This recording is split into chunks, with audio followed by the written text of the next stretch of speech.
This is Family Electric Ghost, and we're live on there with Jake Isaacs for the first time. Welcome to the Family Electric Ghost podcast. How you doing tonight? I'm great. Thank you so much for letting me be here. Yeah, we got together because I use Podmatch. I'm going to mention there's a QR code on the screen right now. If people take their phone and scan that, if you're a guest that wants to be on podcast, or if you have a podcast, Podmatch is like a Tinder for podcast host and guest, and that's how we get together. I've been using it for like 2 years and increased the number of guests that I get on my show. So you might want to check that out. Other than that, we're going to start with a couple of things. We always ask every guest a couple of questions before we get to the root of your story. What motivates you, and why do you do what you do? What motivates me, and why do I do what I do? Yeah. A lot of my motivation comes from just the incredible people that I have in my life who have loved, cared, and supported me up to this point. And I feel like my duty and obligation to do well and do right by others and continue to put out good into the world. And so I'm just deeply, deeply motivated by making sure that the people around me have what they need in order to be successful. Yeah, and just to let everybody know, you're a co-founder of Gathering the Kings, and that's a mastermind community that helps entrepreneurs with business and life. You've got like 2 decades in operations and leadership, and you've got like real world strategies for scaling companies, building efficient teams, leading with empathy. So like, what made you want to get into this area other than this? Maybe like you're paying it forward, helping people with your experience. Yeah. Great question.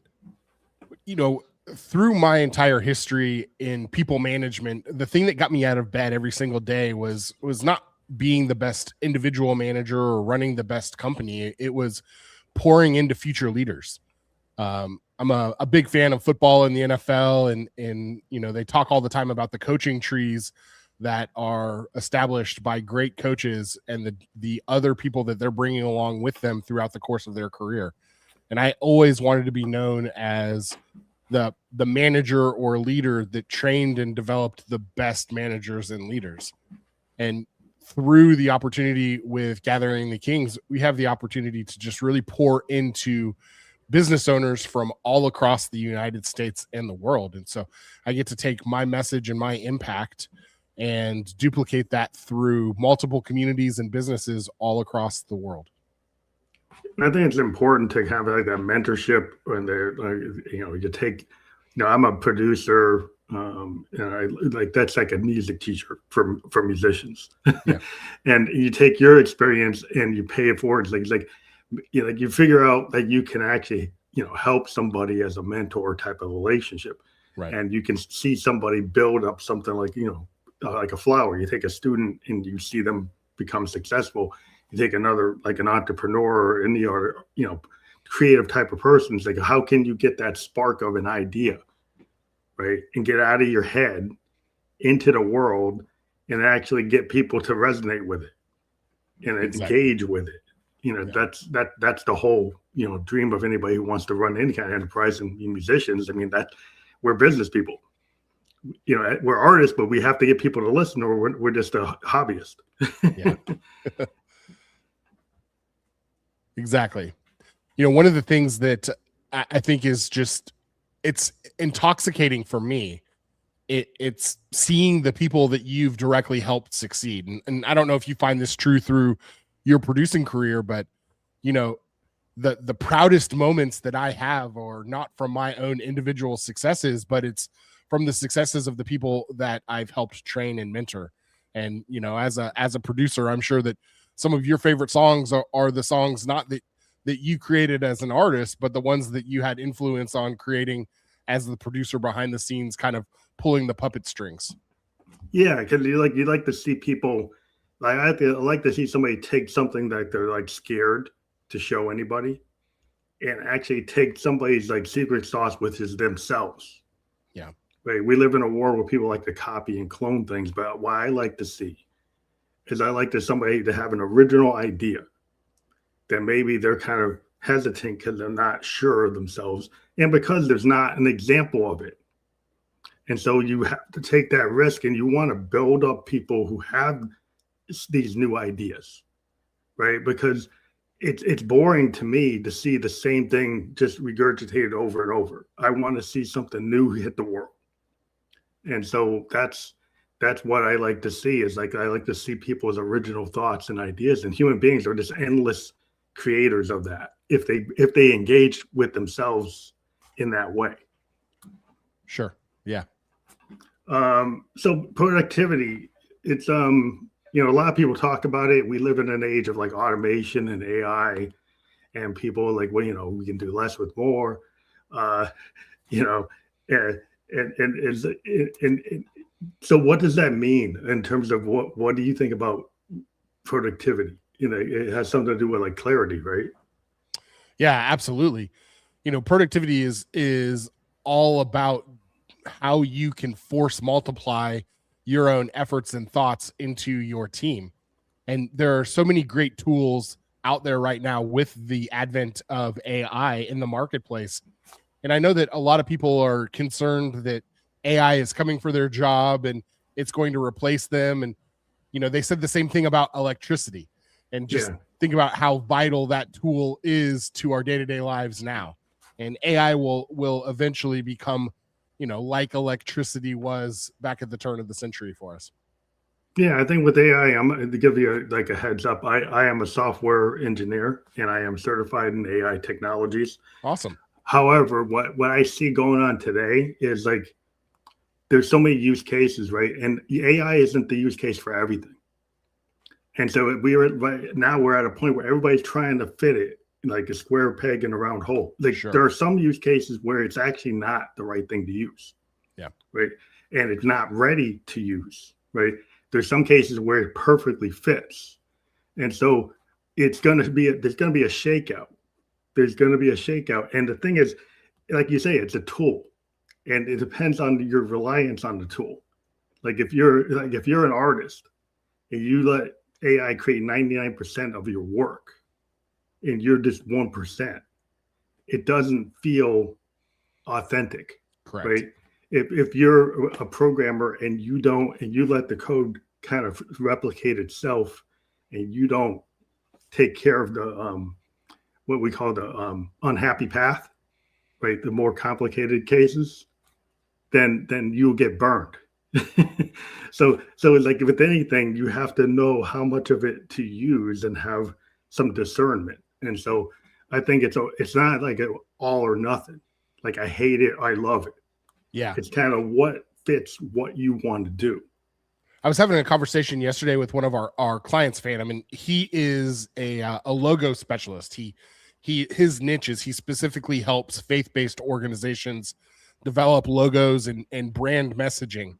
And we were having a conversation around AI specifically, because, as of right now, an AI generated image is not a copyrightable image.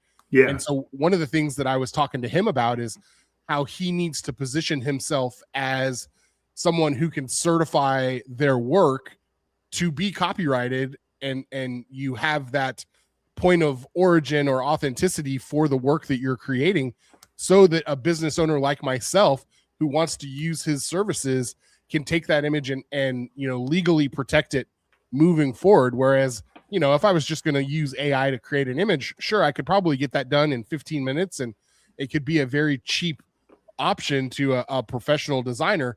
But what can I do with it in the future? Yeah, that's the problem. It's like if they like within the music world, if I use AI, there are some platforms I can't upload to, right? That I can't actually monetize, that I can't register, because they'll say, well, that's like it's having an uncleared sample. Like if you go and sample, you can have a machine that will sample a song. But if you don't get artistic license and clear the sample with that artist, they will take 99% of the money, or they'll sue you and pull it off the catalog. Right. So just because the tool exists, doesn't mean you can actually legally use it. Right. Exactly. And that's where a lot of people don't understand. Well, and I think that's part of the discernment that you were just talking about, right? Yeah. You've got you've got to be able to use the tool to help you get started and know when it's appropriate to use and when it's not appropriate to use. And, human creativity is 100 for 100, right? It's undefeated in the history of time. Yeah, well, my daughter is a graphic artist, and she can create unique logos, and that's what she does. She gets paid for creating logos for all kinds of companies, and she's a working, not a starving artist. Yeah. She's an artist that actually, and people have figured out that if I go, like you said, if I have AI create the logo, she works with like the seed company, and they found out that if they actually have a real artist do it, they can actually copyright and patent it, and they won't get hit, right? If they use the AI, they get hit and they get take down orders. People tell them to take it down. And so like she's getting a lot of work in an age where people say, well, I can just do that with AI. Well, like really check it out. Maybe you can't. Yeah. So it's just interesting. We're talking about the way the age we're in is like AI generation, and it's like generation next. So what does that mean to you, generation next? Is that just a youth culture, or is that beyond that? Yeah, no, Generation Next specifically for our organization is a youth entrepreneurship program that we've established. One of the things that my business partner and I have come to recognize is that the public school system is doing a just really piss poor job of instilling independent thinking and creativity into our youth. And those are some of the things that it is important for an entrepreneur to be able to have in order to be successful. They've got to have a little bit of backbone. They've got to have a little bit of gumption, and they've got to have the ability to solve problems creatively.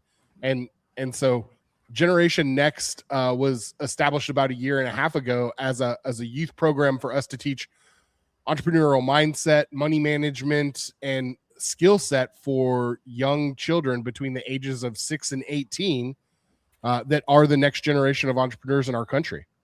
That's interesting because I went to a school, pretty good college, like Bowdoin College, and it was using the Socratic method, right? It used the critical thinking method. So a lot of cases I had blue book exams, oral exams, not multiple choice SAT. Right. So our professors made sure that we could actually go in front of the class and go into an oral argument and actually make our case, right? And actually write down what is it that, how did you interpret all these concepts and apply them, which is critical thinking. And so the problem if you have a world where kids are using ChatGPT to get the answer, and they don't know not only that, Phantom, a lot of these educational facilities are being monetized based off of standardized testing scores. Yeah. And the teachers are doing what they need to do in order to continue to make sure that the school stays funded. But when we teach to a test and when we teach to a specific curriculum, we take out a lot of that critical thinking that you were, privy to in your education. Yeah, it's super important. And it really goes to this idea, like we have a generation that doesn't read, right? Yeah. That like I grew up reading 200,000 word, 300,000 word books, right? Reading like Shakespeare, Moby Dick, Mark Twain. You ask people today, like people don't read. If you don't read, right, you don't retain. You can't do critical thinking if you only read things that are on the net, 15-second, 30-second TikToks. If that's all you get, you don't learn how to actually analyze different options, different points of view, right? Different criteria. You want very simplistic answers. They are clickbait answers, right? Like that you don't have any depth, right? That you can, on the face of it, you might solve something, but like you don't handle unhappy path. You don't handle like what happens if that happens? What happens if this happens? What happens if the next thing happens? You have no backup plan. Exactly. And Gathering the Kings as a entrepreneurial mastermind community is made up of families that are just doing things a little bit different. And one of the reasons why we started Generation Next is because we wanted those children to understand that, their mom and dads are not crazy, that there are other people out there that are teaching the same things, doing the same, living the same lifestyles. And you probably experienced this in raising your daughter. You may have told her the same thing 15 times, but a teacher or a coach or a friend's parent said the exact same thing one time, and all of a sudden it's this mind-blowing revelational thing. Yeah, sometimes you need to hear it from a lot of different points of view, Right. and you have to be engaged, right? Like you said, if you're teaching to the test, like I got interested in computers, right? Because I had a teacher. I'm a child of the 70s. So in like 78, I had a teacher that showed me how you could create a program that actually mimicked like Space Invaders. Yeah, that's right. awesome. And I had been, and so like when you realize that the physics in asteroids or Space Invaders, that physics calculation or algorithm actually allows that ship to act like it got hit, then you actually understand, like, okay, if you just learn it from the book, you might get bored and say, I don't see how I apply that. But I actually got to see how that got applied to something I was interested in, video games.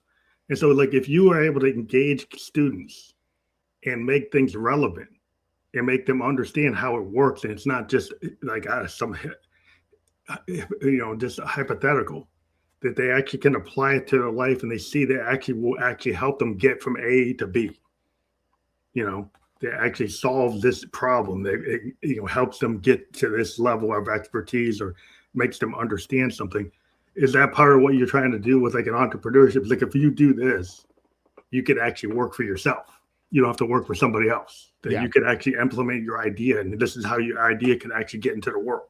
Right. 100%. I think that one of the greatest tragedies that we have instilled in our youth over the course of the last 20 years is that failure is a bad thing.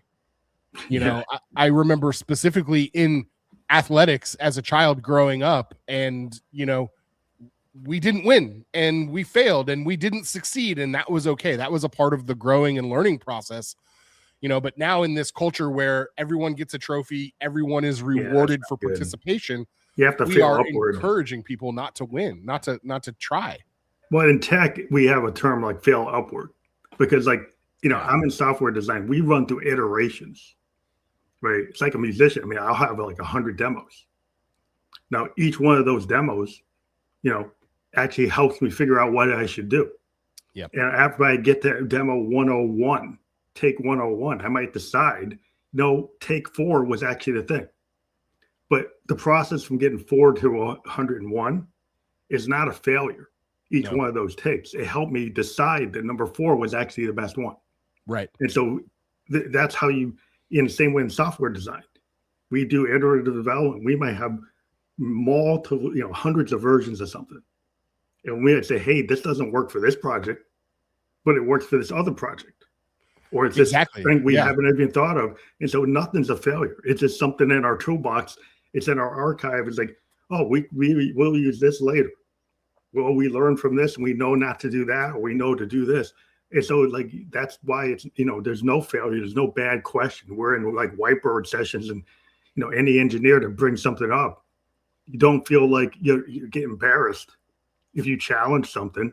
Right. If you get challenged, that's what we're supposed to do. Yeah. I mean, I think we are so quick to quit. We are so quick to put something to the side. And, you think about someone like Thomas Edison, who iterated and iterated and iterated on, inventors. Try 900, finally, develops the light bulb. Right. Yeah. So it's that inventor type of mindset. Yeah. Like within manufacturing or engineering, where software is a type of engineering, it's that iterative approach of like trying something. Yeah. Trying to break the theorem. I mean, every scientist, whether you're a data scientist or a data engineer, right? You take a theory that's known and you try to poke at it. Is that really the truth? Is that theorem really right? Now, it was right up to this point until I actually found out that it was actually wrong, right? So we continually test everything. And so there's nothing wrong with doing that. It's actually how you move forward. Yeah.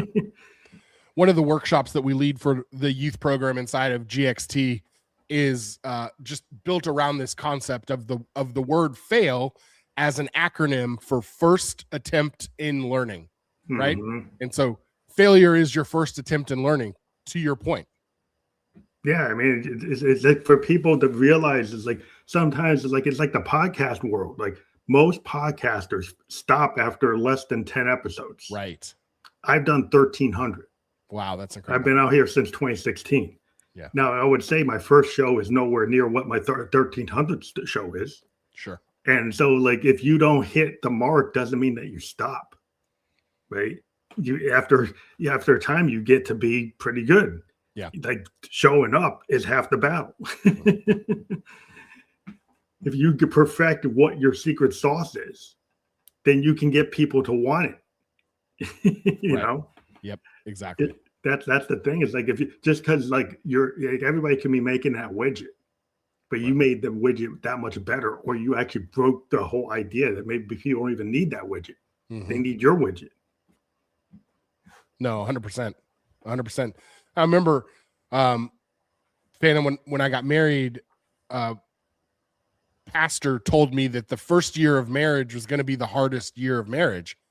And like looking back on it, it's like, no, duh, of course it was, because that's the first 12 months that you're learning something and that you're experiencing things for the first time together. And of course you're going to have ups and downs. And, you know, of course in year 20, it's going to be amazing because you figured out how to work things out. Yeah. But if you quit and you give up, you don't get to experience year 20 together.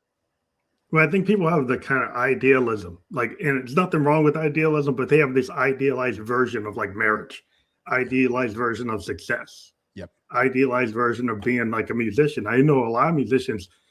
I'm 57. I knew a lot of guys that stopped when they were 22 and they never picked up their instrument again. I kept on going. Yeah. Because like why the question is like, why are you doing what you're doing? Are you doing it for you? Or are you doing it for someone else? If you're doing it for someone else, you're probably going to stop. If you actually are doing it for yourself, you probably won't. Right. And so like you have to decide, why are you doing it, right? Why are you trying to do something? Do you actually like what you're doing? Or should you actually question yourself, looking glass self like a Victorian, like, what is it that I want to be? Not that what my father told me or what my grandpa told me or the kids down the street told me. What is it that I want to do? You know? And I don't know if people actually feel the permission structure to do that. Yeah. Yeah. You know, and it's just not common. Right. And so by getting these youth together and putting them in this Generation Next program, they're around people who think like them and are doing the same things. And so it makes those difficulties and those struggles feel normal. I think that's super important because a lot of times time is money. So a lot of people think it's like, I need all this revenue, but it's like elbow grease and actually just putting the time in. Like if you're a sole proprietor and you put the time in, like time is money. It's like you might not need a lot of revenue if it's like it's all you at the beginning. And eventually you can't do everything. You have to know what you can't do. You can know what I don't know. But you don't always have to have like I need $1 million. Like, why? What could you do without the $1 million? What could you actually do? Like, what is it you're trying to do? Does it really cost $1 million? Yeah. Or is it that you have to spend a lot of time on it? Or that you could actually ask people barter, that you could do other things, that you might be more creative, that you don't necessarily need the money. You might be able to get opportunities through like internships, through all kinds of different ways of doing things. So you build up walls and you say you can't do something. As soon as you say you can't do it, then you can't do it. Right. Exactly. So do you find that that revenue conversation is a hard thing for people to get past? Yeah, I do. I think that we have a skewed view of money just in general. With social media, it has done so many incredibly wonderful things for connection and society and really kind of shrinking the world. Just today, I have talked with someone that lives in South Africa, Wales, the Philippines, you know, and all of that is due to technology like this right here, where Yeah. I can be in my house in Kansas City having a conversation with someone from God knows where, and all of that's incredible. The negative side to it, though, is we are getting a glimpse of someone's very best curated moment, you know, and we think that that is normal. We think that that is what life should be like all of the time. And so as a result, we don't understand that, you know, that person that you're watching board a private jet, which is probably rented or may not even take off from the ground, but they're doing it for that clip, you know, it's just hard to like put yourself in someone else's shoes when you look around and you're like, oh, we're gonna have Kraft macaroni and cheese again, not a T-bone steak. And that feels it's like living with, you know, catching up with the Joneses, trying to keep up with the Joneses. It's like comparison trap. It's the 100%. Perfection trap. I always talk to musicians and say some of the greatest compositions are happy accidents. Yeah. It's not that you didn't put your 10,000 hours in to learn your instrument and to learn your craft. Right. Is that there's a point where you get like muscle memory and you get some discernment and you have to kind of trust your gut. And sometimes it's not, I was talking to this author, and authors, you know, they talk about like, I'm going to orchestrate and create this world. When they do all this, you know, building world, the character design, all these, this whole like architecture or structure. But then you'll talk to them and they say, yeah, but there's a lot of flow state. I'll put a lot of time into building this world and building these characters and I'll have all this stuff. But I also have a lot of space where I actually have a flow state kind of download, and I trust my gut as an artist and I just let it go. Yeah. And it's kind of like that world where like, it doesn't have to be perfect to be art. And even in science, like we said, a lot of happy accidents happen in engineering and invention. Mm-hmm. Yeah. Yeah. I mean, I think we just have a skewed view on what money is, and we use it, or we put it up on a pedestal as the thing that we're chasing, as opposed to the tool that we need to use to help us accomplish the things that we want to accomplish. Yeah. You have to kind of be clear, because sometimes you want to get, you know, from 0 to 100. Yeah. And you're not always going to get to 0 to 100 in that one movement. Like right. One step isn't going to get you there. And a lot of times, like you said, people see these clips and they think this guy, he got to $6 million. There was overnight sensation. Right. There's no overnight sensation. Like even when somebody says if they follow these 2 months worth of steps, what they failed to tell you is like it took them 10 years. And then they did the 2 months of 20 steps. Yeah. If you leave out the 10 years, you're not going to replicate that, because it's that 10 years that you can't just do that overnight. Well, and I think that part of it is having an understanding of what you want and what you're trying to accomplish, right? I mean, we work with entrepreneurs at a lot of different levels in success in life. And, you know, we've got clients that do tens of millions of dollars a year, but they do it at a margin of 1 or 2%. And then I've got people that do $400,000 or $500,000 a year and do it in a margin of 75 or 80%. Mm-hmm. And they're making more money. They're taking home more money for their family than the person that's running this $20 million business that doesn't make any money. Right. And so your margin, it's like all the shell game. Yeah. Because a lot of times people, you know, salespeople do this all the time. It's like, oh, we got millions in sales. Well, what was your actual commission? Yeah. Right. It's like, what is your actual take home? It's like, are you making like 120, but you're talking about like 20 million? Yeah. It's like that's fine, but that's not what you're making. Right. Right. So people, you know, insurance agents is famous for that. You're selling millions of dollars of policies. Like, what do you actually have? Yeah. You know, but you know, it's all relative, and people get caught up in this kind of like the Joneses thing. And it's a lot of it's smoke and mirrors. Right. And so you gotta like get down to the brass tacks. Is like, what is real and what is kind of propped up. Because it's like the smoke and mirrors game it's fine if you want to get caught up in the doom scrolling all day. but you actually are you doom scrolling or are you actually doing the work? Yeah. Yeah. You know, some of that doom scrolling or some of that not having a clear vision or understanding of what you want, that creates imposter syndrome. And so you walk into a room and you automatically feel inadequate because you're not secure enough with yourself and not proud enough of what it is that you're doing and building. And there's just so much mental head trash that every single person is dealing with. You know, I've talked to some incredible leaders and incredible business owners that have everything that you could ever want in life, and they still believe that they're not good enough, they're not, successful enough. Yeah, because I mean that's the thing is like you could say you want $20 million, but the person's making that $20 million is like at their shrink every day and they're not happy. Right. Exactly. So if you could be happy with a $200,000 enterprise and you actually have peace of mind, is that better for your life than chasing the 20 million and being like totally whacked out? Yeah.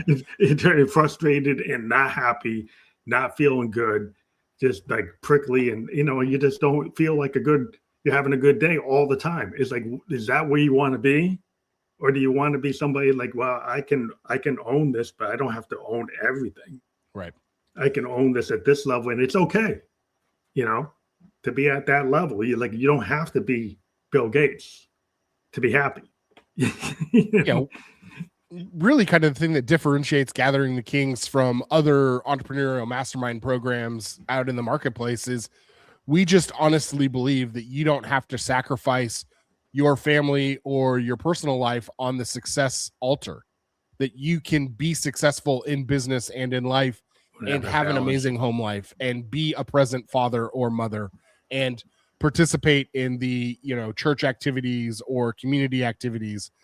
So often, entrepreneurs believe I've got to grind for 90 hours a week and hey, honey, or hey, hubby, I'll see you when we get to the top of the mountain. And like 120. I mean, you got people like in Hong Kong, and I mean, they got this mindset within like some of the tech bros is they think you should just burn out. Yeah. And they just think that you should be like 150% dedicated. Don't worry about your family. Just drop it.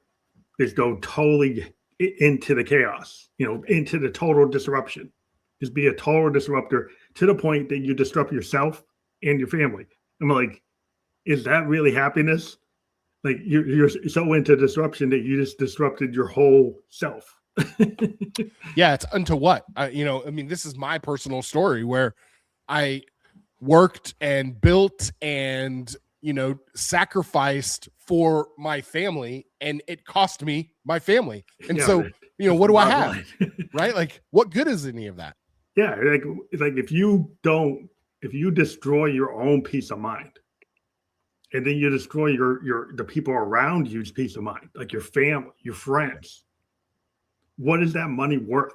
What is the power worth when you can't look at yourself in the mirror? You can't look at your family members and they can't say, well, like, we're not really having a good time with you right now. Yeah. So it's like, what is the point? What is the point that you could go and be like, secure in yourself, secure in the people around you, or are you always looking over your shoulder with the angst? Is that really where you should be all the time? Yeah, and we just believe that you can have your cake and eat it too. There is a different way. It takes intentionality. It takes focus. You're not going to just accidentally walk into it. It is possible though. Yeah, I think you have to have like an intended, a purposeful. You do have to plan. You do have to consider like your time is money. So it's like my home life. You have to set. This kind of probably goes toward like setting boundaries. Right. If you don't set boundaries, like if you say, well, I'm going to take a call at 3 a.m, right? I'm going to be available like 24/7.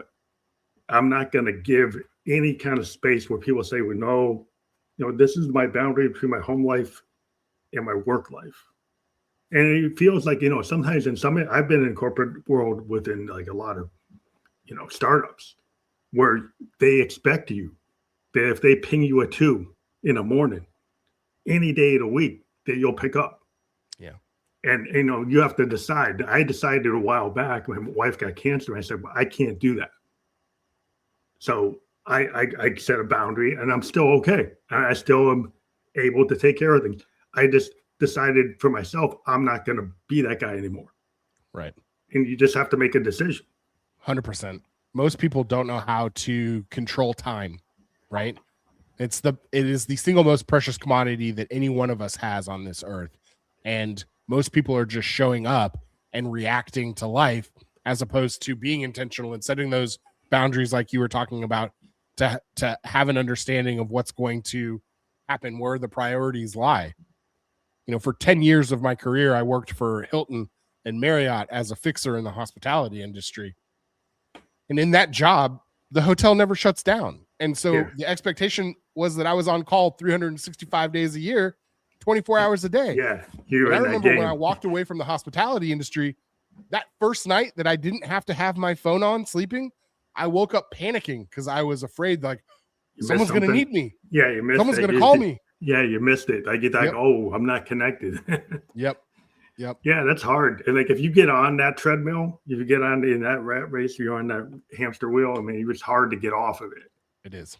Because it becomes your life. It becomes like your career. And that's the thing is a lot of times your career is your life until you make decisions as to like, this is my private life. This is my career life. This is my, this is my hobby life.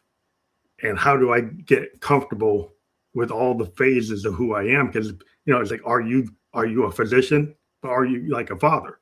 Like your husband? You're somebody like I like the bicycle. If you get too out of whack, it's like all I am is a physician and they're only doing that. And I don't do anything else. And you could do that for a while, but usually you hit the burnout. Well, the other thing specifically, I'll talk to the men in your audience, but as men, we get an immense amount of dopamine for being problem solvers. And so when that phone rings and someone needs you, it actually feels good. Yeah, you get addicted to it. Yeah. You want to solve the problem. You want to put on that Superman cape because you're the hero in the story. That's it's hard to get out of that. Like, if you want to be that guy, it's almost like the people pleaser. Like you got to do it. Like you're stuck in that mode. Yeah, where like I'm the only guy that can solve it. You become the key person dependency. I've run into this a lot of times in software where like we get these guys that could train a bunch of interns around them. They could apprentices, and they choose not to. So they're the guy that gets called when they're in Barbados on vacation on the beach. They have to get called, and they don't set up a backup because they want to be that guy. But it's like eventually, then you're complaining that they called you on the beach, but you set that up. Right. And that's not building a team that wins. That's not building a team that allows you to have freedom inside of your career or inside of your business, because you have established yourself as the bottleneck for decision making. And again, it's because you don't have good systems. It's because you're not intentional. It's because you enjoy that dopamine rush a little bit too much, and it will catch up to you in one way or the other. It'll catch up to you. Yeah, and then organizations like they have a lot of problems if they have these subject matter key to person dependencies. Well, what if you get hit by a bus? There are companies that have failed because their key person dependency guy disappeared. Yeah. And they couldn't recover their stuff. True story. I took over a hotel where the manager got hit by a bus and had the keys to the safe and the office on him. And so when he died, they became property of the morgue. And as the business, we had to go through official channels to get all of that stuff. And, we had to shut down operations for, I think it was 7 or 8 days because we couldn't get access to the basic information, which is just so silly if you really think about it. It's like tragic, but it's silly. It's like losing that crypto key. Like if somebody's got one of those crypto keys, right, and they're running some, and it's then they lose it, then it's gone. Right. Yeah. If you got that institutional knowledge in your head and you never gave it to anyone else, Yeah. then you have to sometimes just totally rebuild a system. You Yeah. know, especially like old mainframe system. But I mean, it's kind of like a Y2K kind of problem. But like Yeah. sometimes you have this legacy stuff, and you get these guys that are on the beach wanting to run everything, and then something happens, and then you're like, the enterprise is like, oh, well, let's sell it. they'll go sell it to somebody, and then they'll find out like, oh, this thing doesn't work. Right. But so it's like, do you really want to live in that kind of dysfunction, or do you want to actually have something that's actually scalable and that you can give up the keys, that you're not going to be so into keeping the keys, because like you can move on to something else. Yeah. How do you get people to realize like they don't like personally like own everything about the enterprise? Like if you want to make something work, it's like you have to kind of let go sometimes, right? Yeah, I mean, it's sitting down with someone and having them really define their why and what it is that they're trying to accomplish. Are you building this business because you want to pass it down to your kids? Are you building this business because you want to sell it and exit in a 8 or 9 figure exit? Or are you building this business because you just want to have a really nice lifestyle for you and your family for the next 20 years? And when you start defining exactly what it is that you're trying to do, you can then back into how to accomplish those things. But the most entrepreneurs that we work with are just running so quick at generating revenue and solving problems that they don't take the time to define what it is that they want to accomplish and then put systems in place to figure out how to accomplish what they want to accomplish. Or even if they want to keep the enterprise going after, have they thought of what happens if I'm not here? Yep. Do my heirs know enough to be able to do this? Do I have an organization that can continue beyond me? Should it be like a corporation with a board? Or should it just be like a LLC? Or it's a sole proprietor, and maybe I do want to pass it down to my kids. Well, then you got to give the keys to your kingdom to your kids. Right. And do you have the right planning to make sure that they're going to be successful? Where you say, well, they should earn it on their own. Well, you probably should help them a little bit. Yeah. Yeah. Right. Yeah. I always have thought that was so interesting, right? I mean, like, I fully understand not spoiling and not handing everything over to your children on a silver platter, but you also don't want them to struggle through the same things that you've struggled with. Like, how about we be intentional and put together a system that's going to help them stand on your shoulders? Like, my goal in life is when I have children, I want my ceiling to be their floor. Yeah. And that's how I'm processing through things. You want them to do better. I mean, I think everybody, like my father wanted me, and my everybody wanted the next generation to do better. Right. We're the first ones to go to college. We're the first ones to be able to do certain things. I worked in Japan. Nobody in my family they'd ever done that. And so cool. We want people to, you don't want your kid to like be sitting at home in the basement playing video games and not really making it. It's like, well, but you never really showed them anything, so they're just stuck there. Yeah. It's like, well, maybe you have part of that is you, because why are they stuck in a basement playing video games? Yeah, it's because you've decided to spend 90 hours a week chasing this dream for your family, right? Yeah. I mean, now your kid is not doing better than you. They haven't gone and got their degree. They haven't got another degree. They're not out of your house.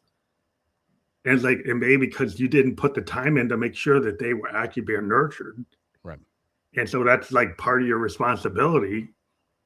Like you said, is like open it up to like, yeah, I should be a successful business person. I should be, this, making the grade, but like, you have to balance that out. And it's a societal kind of issue.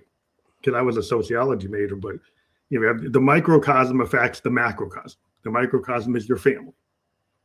If your family's not in good shape, that's going to end up affecting like your family, but also the overall society. And if you don't 100%. Pay attention, it's a two-way street. Yeah.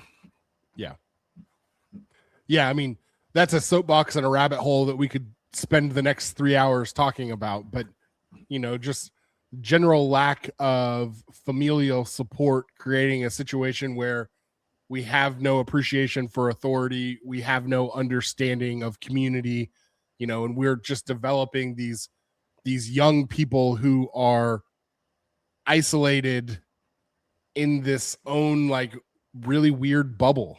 And so yeah, I mean, I get worried. Now, I'm happy my daughter is very successful, and I let her know that art could be a career. I didn't tell her that you can't.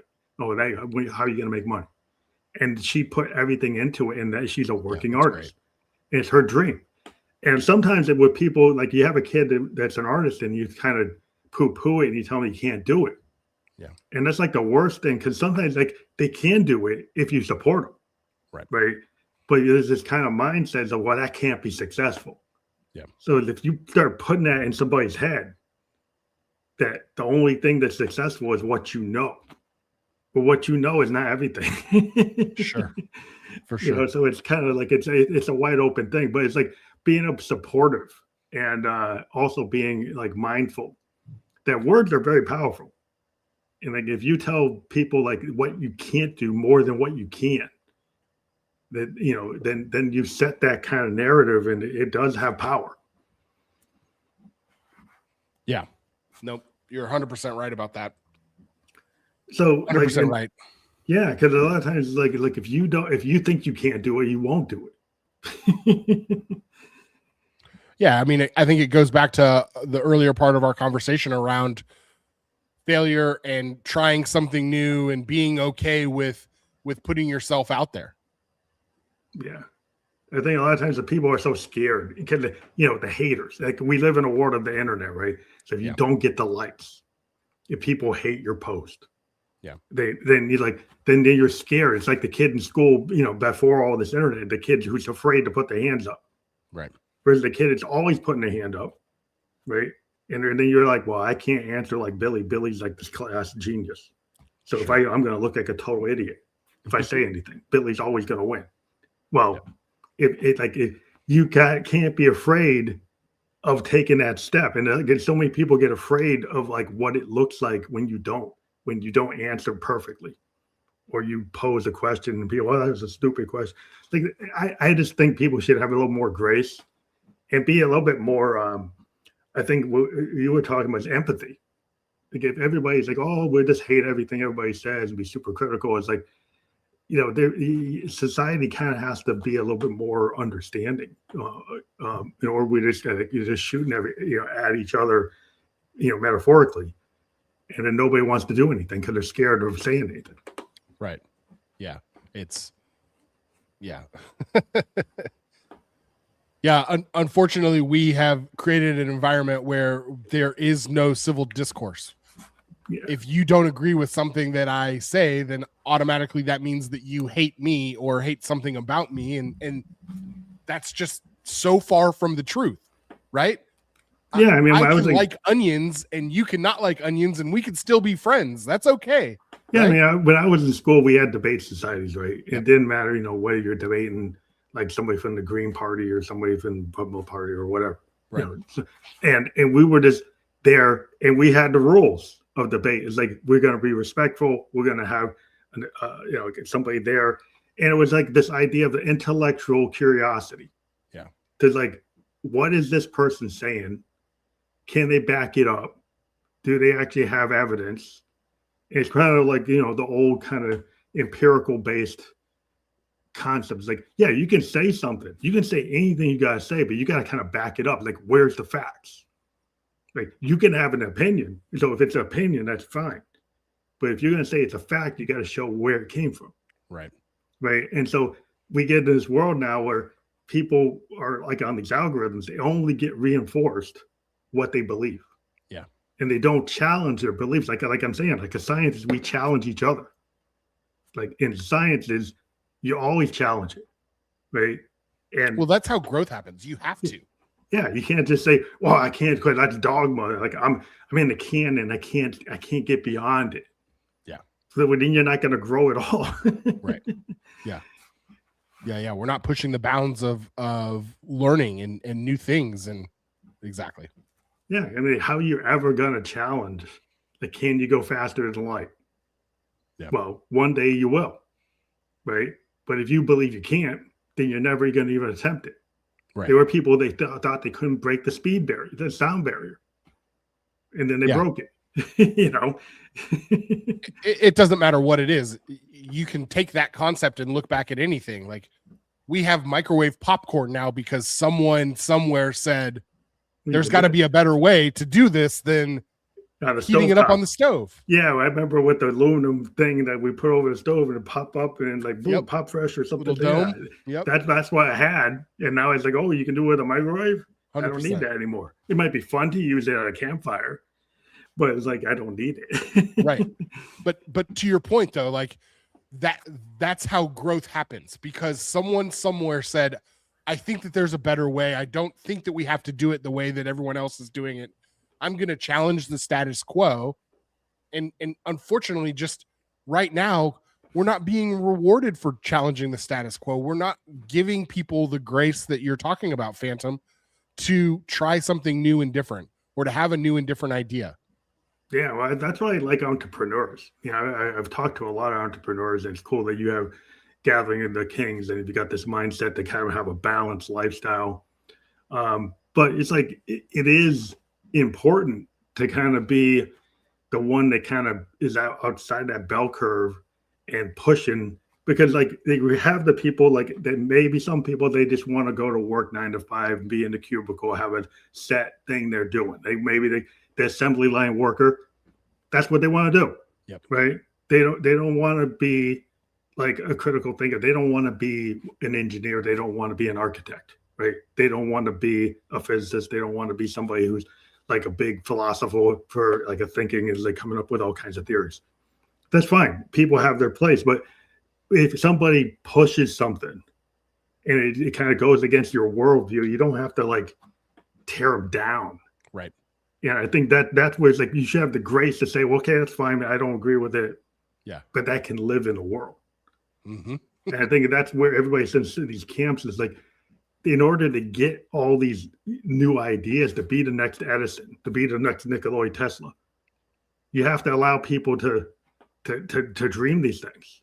Yeah. and to actually be out there and not tear them down. Mm-hmm. Yeah. And actually help them. You know? Right. Want to be part of it instead of being against it. Yeah. Yeah. Or at a bare minimum, just get out of their way and let them do it. Like, yeah, get out of the way. Don't be the roadblock. Yeah, don't be the person that says, well, that can never happen. It's like, you know, we're going to cast you out of the kingdom. Yeah. And you can't have water anymore. You can't have food anymore. You're out there in the wilderness. It's like, no. Your story with your daughter is the beautiful example of this. I mean, her life is going to be immensely fulfilled and successful because she had a father who supported her dreams, goals, and ambitions and didn't try to discourage them. You know, you came alongside her and said, hey, I might not understand all of this, but like, let's go figure it out together. How can I help support you? How can we do this together? Yeah. And she found ways to, you know, she actually gets work. I mean, she gets contracts. She's got multiple contracts working, not, you know, being a starving artist living in Soho or something. It's like she's actually doing it. And it's because, like, you think about anything in the world needs art. Like everything you buy has some kind of drawing on it, has some kind of logo on it. Like there's so much art in all the commerce we do. And like, how did, you know, and there are artists behind that. And she found a way to tap into that. And, you know, people want to be like, you know, she does gallery shows because she's like a multi-threaded artist. She's like, yeah, I want to have stuff in the gallery, but I know I need this to make money. Yeah. So she's realistic. And I think that's why I kind of gave her the realism of how can you be like, what's going to pay the floor and what's your stuff that fills your soul. Yeah. And find a way to kind of balance that off. Like what you're saying with family, like, how do you have a fulfilling life? Can you figure out like, what's the floor I have to be able to do to have my house, to pay for food, you know, to be able to handle the day to day. Yeah. Right? So and then be able to do the other things. Yeah. It's awesome. But like I said, I do have another show and we had a great discussion. A lot of people know that the QR code up there now is for your gatheringthekings.com. So if people click, you scan with your phone that QR code, it'll go right to Gathering the Kings. What happens when people go there? They're going to find out more about our entrepreneurial community and how we support business owners from all across the United States. Our goal, our mission is we want people to make more money, work less, and win at home. And so Gathering the Kings will teach you how to do that. I think that's great. Work-life balances. Like, I don't hear enough people talking about that. I hear people talk about like the things we've discussed where people kind of burn out strategy. So I think it's really cool and very heartening to see people actually realizing that people want to have a full life and a positive experience in the world. And it's cool that you can be in business and not have to be stressed out at that level.